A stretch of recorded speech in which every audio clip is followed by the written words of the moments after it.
influencers who died trying to go viral. Fellas, we got another banger. Well, I wouldn't want to say banger because this is about people who died and lost their lives. But y'all know what I meant by chilling scares. Scared. I was scared. These are content creators who lost their lives for views.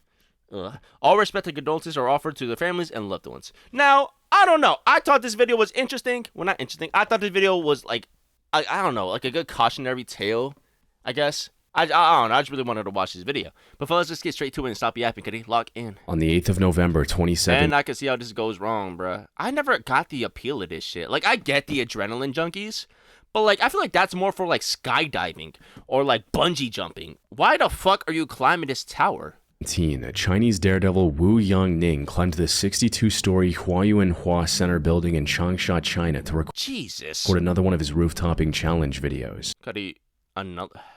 Not knowing that this one was going to be his last. I mean, I'm not gonna lie, Lo. If someone told me their, like...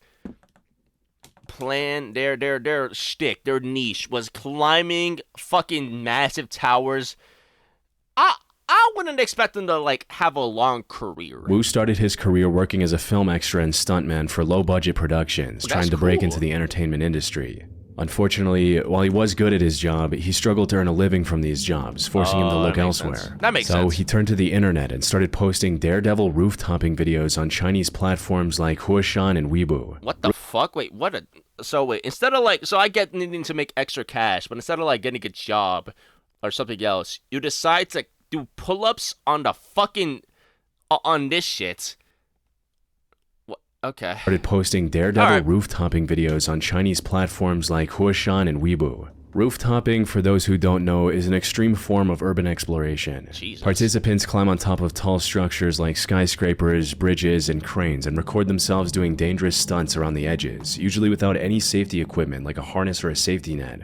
The draw of these videos lies in the constant, ever-present risk hell nah, dog. Fuck that. That a single slip or misstep could be fatal. But no, bro, I'm telling you, Cuddy, I was at a hotel one time at the top floor, looked over, like, see the ledge, because I wanted to see the height, almost vomited. I can never do this shit, dog. Wu needed to stand out if he wanted to make a career out of it.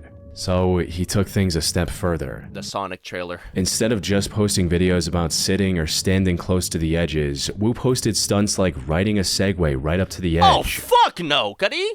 Hanging from the ledges and doing pull-ups until he was close to muscle failure. Why? This allowed him to gain an audience from the get-go, giving him the confidence to continue down this path. Over the years, he posted more than 500 videos and live streams to various platforms and managed to earn over 1 million followers on Weibo alone. These videos also earned him close to $83,000, making this his full-time career. Doing these crazy stunts allowed him to earn a better life for himself and his loved ones. There was just one massive problem. It's a fucking dangerous career. Okay. Creating viral stunts for an online audience means the creator can never slow down. Yeah, he has to one-up himself. Each video has to be crazier than the last one, or the audience becomes bored and moves on, leaving them without an income. Okay, I get the premise, but I don't think an audience could ever be bored of this style of video, dog. Like, I've seen it way too many times. Get better, chud.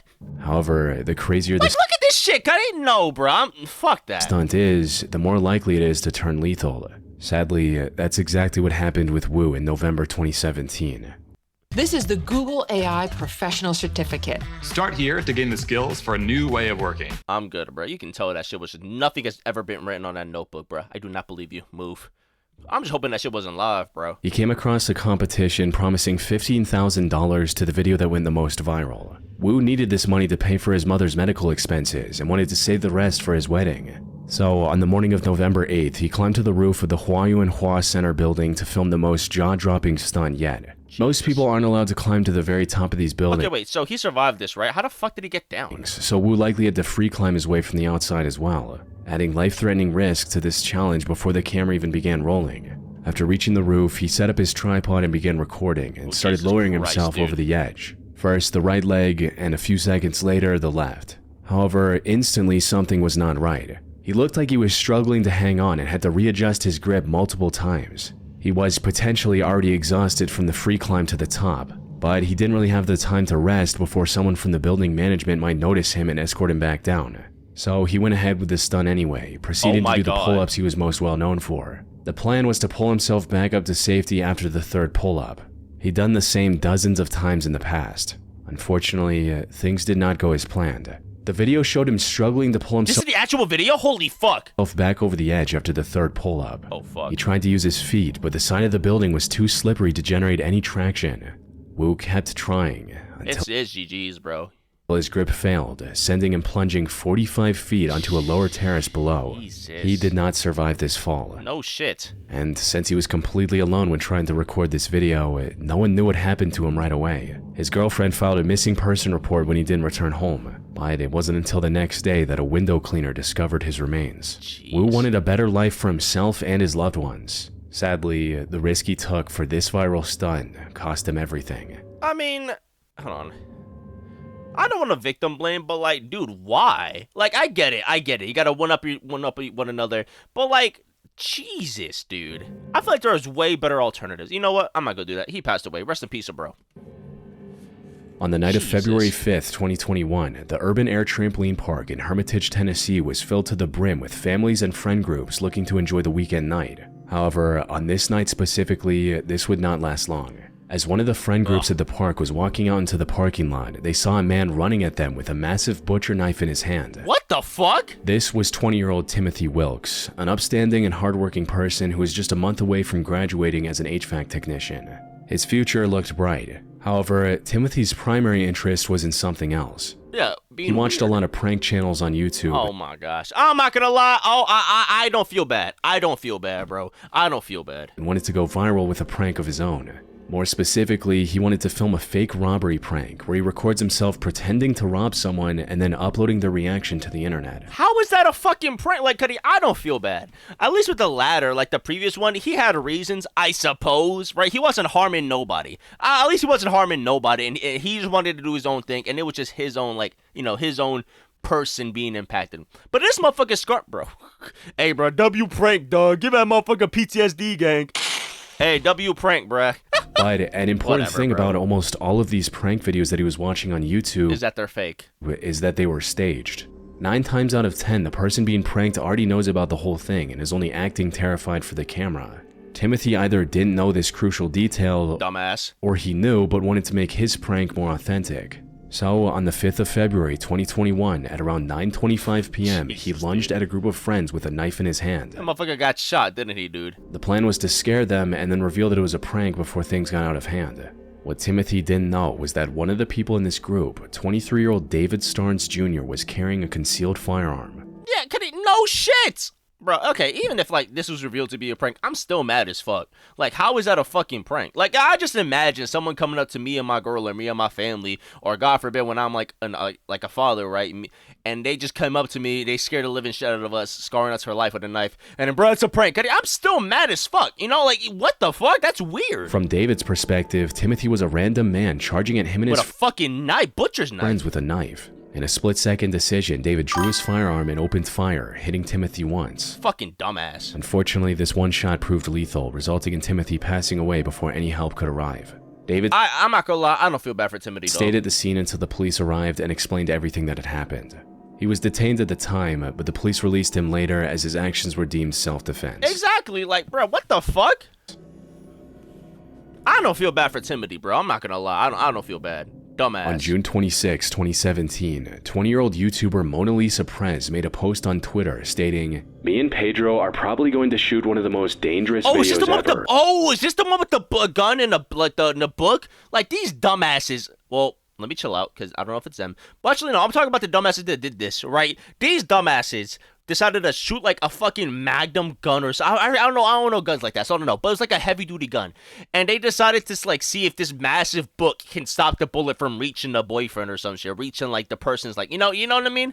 His idea, not mine. From what I remember. At first glance, this sounded like a severe exaggeration meant to drum up hype for her upcoming video. Right. When, in reality, calling it the most dangerous video ever was still an understatement for the tragedy that was about to unfold just 3 hours later. The lead up to this incident started back in November 2016 when Mona Lisa and her boyfriend Pedro decided to start a family channel together called Mona Lisa and Fam. Okay, I don't think this it is. channel mostly consisted of vlogs of the two of them doing various challenges and going on adventures together. That's Normal, cute. inoffensive family channel content. Right, that's cute. And while none of these videos went viral, they were still gaining consistent views, allowing the couple to gain thousands of subscribers by mid-2017. However, Pedro wanted to take his online career to the next level. The plan was to create a new channel called Damn It Boy, featuring daring stunts unlike anything the internet had seen before. Okay. He even had a clear vision for the direction of this content. Everything I'm gonna be showing you guys on my channel, you guys are gonna be saying, "Damn it, boy."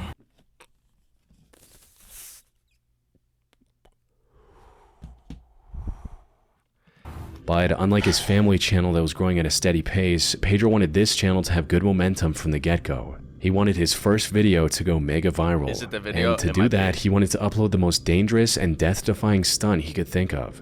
So after much deliberation, this was the idea he came up with.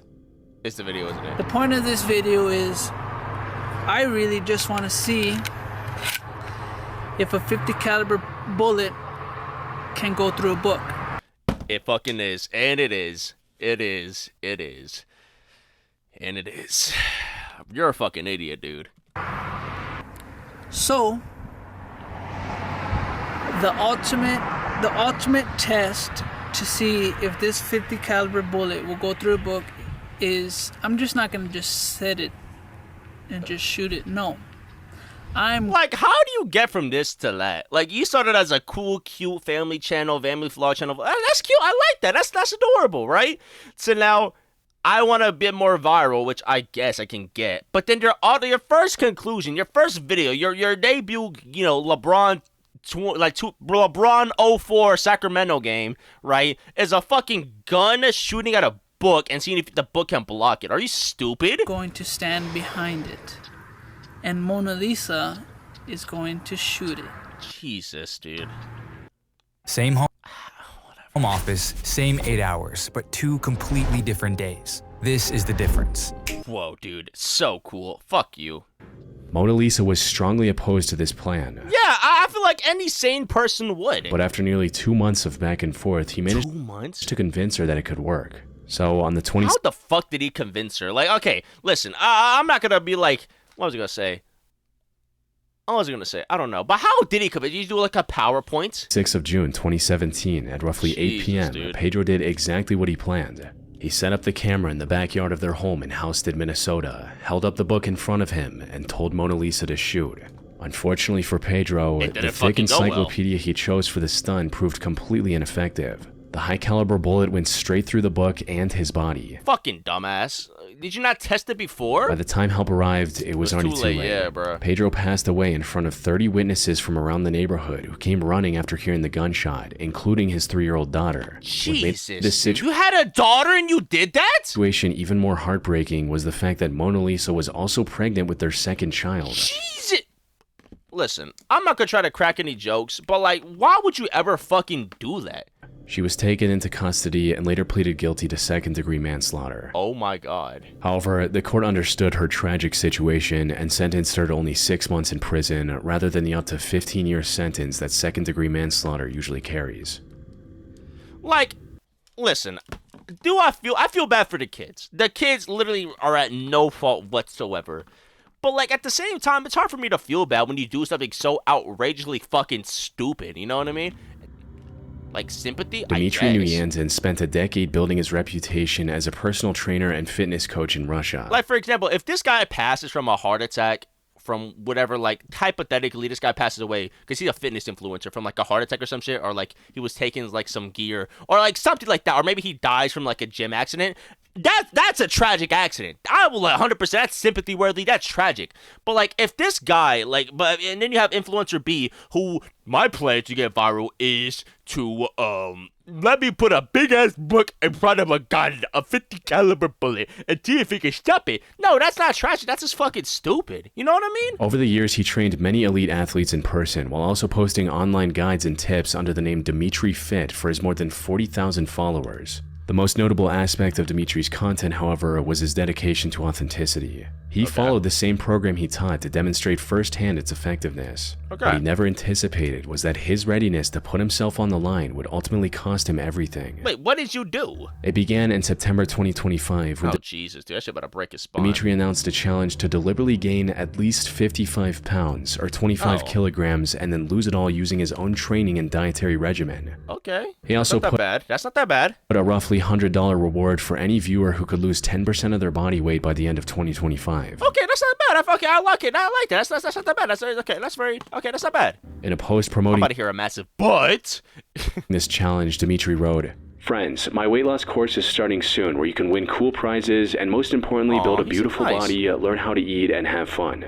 Things were progressing smoothly. However, there was just one major hurdle standing in his way. Oh God, what? Gaining over 50 pounds in such a short time wasn't going to be easy. So, to stay competitive in his own challenge, Dimitri put himself on a crash diet of over 10,000 calories a day. For some context, most adult men with his build need somewhere between 2,500 and 3,000 He seems like a nice guy. calories to maintain their weight.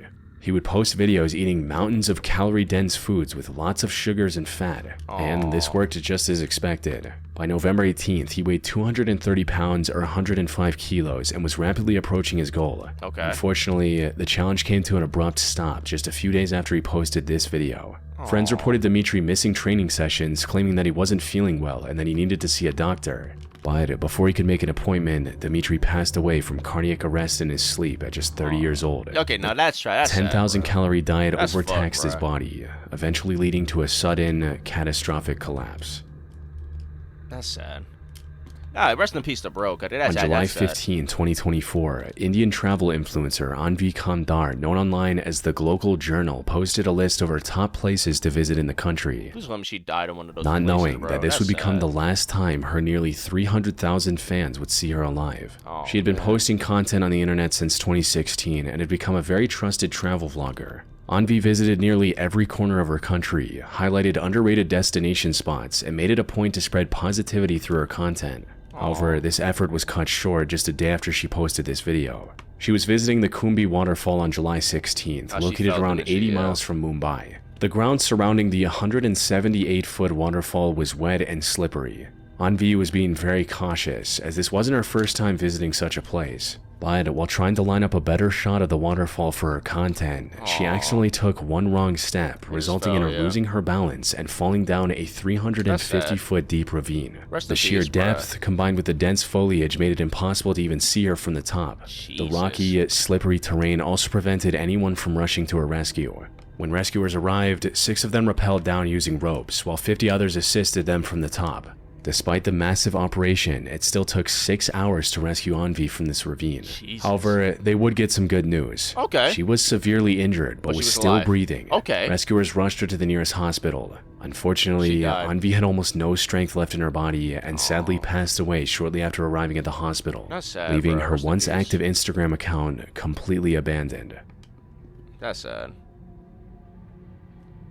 Castilla-La Mancha is the tallest bridge in all of Spain, making it a somewhat popular destination for thrill seekers. Many daredevils have climbed to its top in the past, and 24-year-old British influencer Lewis Stevenson was attempting to do the same. Lewis was a rooftopper that made a name for himself posting breathtaking pictures of his many different climbs to his Instagram account. He arrived at the bridge on the morning of October 13, 2024 with one of his friends and began climbing. His friend went ahead and Lewis followed. It was a brutal, monotonous climb. Thankfully, things started off as expected, with the two steadily making their way up the service ladder and nearly reaching the top. But before they could reach the safe platform up top, tragedy struck. It's unclear what exactly happened. The damp weather may have made a step dangerously slippery, or Lewis might have simply missed a step and stumbled. In either case, the outcome was the same. Lewis lost his grip and plummeted over 630 feet back to the base of the climb. His friends called the authorities immediately. Unfortunately, by the time they reached Lewis, he'd already passed away from the impact.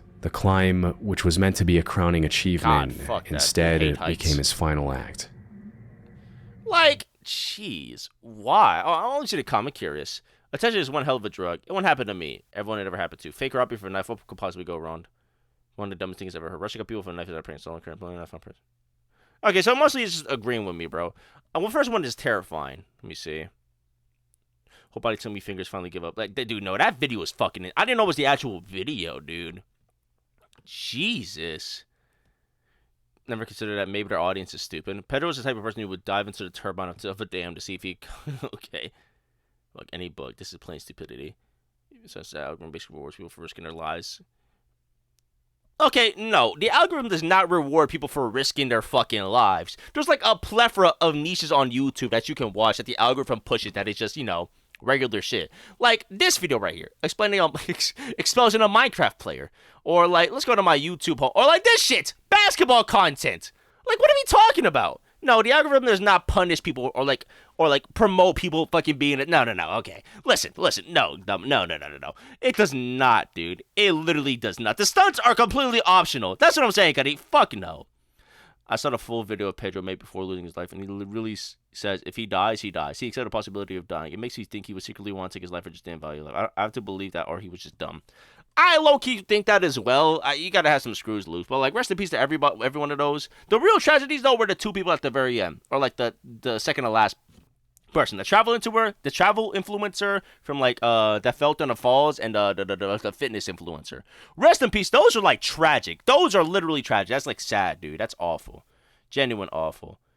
The first group scared me because I have fear heights. That's what I'm saying. Cause the second one's just pure stupid. I feel like the ones that are super were the book, the knife, and the climbing shit. Like, I get adrenaline junkies, but, like, why? Like, doing pull-ups off the side of a shit? Dude, no, dog. Like, at that point, you accept the terms and conditions. That it is what it is, bro. Don't run at people nice. Play stupid games. Yeah, it is what it is. This pull-up video has lived in my mind almost every day since I've seen it. The day you can be fully aware that giving up means absolute death, but you're experiencing so much pain and powerless that you do it anyways. Jeez, dude. How long is the video been? 21 minutes. But fellas, that's it for today's video. If you like the video, like it, you know, it's about people dying. I'm probably not going to monetize this. But fellas, that's it for today's video, bro. Love it, man. Peace. Bye.